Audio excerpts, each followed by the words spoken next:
Before we get started, let me order my tea. I said, can I get the chamomile tea with 5 pumps of honey? Yes.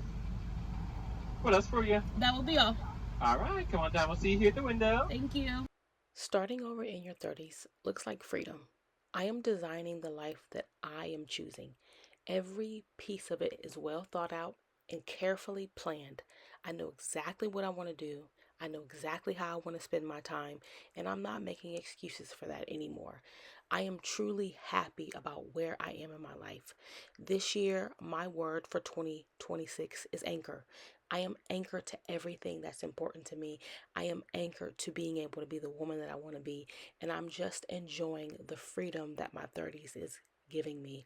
I am so happy that my birthday is this month. It's having me reflect on everything that I want to do and who I am becoming, and I am so happy about the things that I'm choosing to do in my life. Make sure you watch the next video. Bye.